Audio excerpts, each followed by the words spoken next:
మాది నల్గొండ జిల్లా.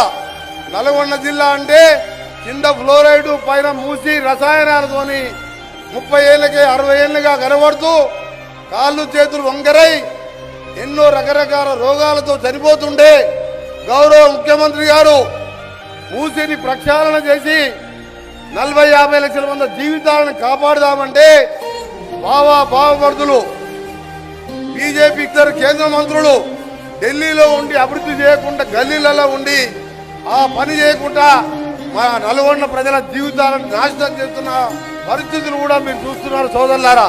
అందుకనే ఈరోజు ఇందిరమ్మ ఇల్లు కానించి అన్ని కార్యక్రమాలు చేస్తూ చెప్పని మూసి కార్యక్రమాన్ని చేసి మాకు నల్గొండ ప్రజలము ఉంటామో పోతామో తెలియని పరిస్థితులలో మాకు జీవితం మీద ఆశ కలిగింది.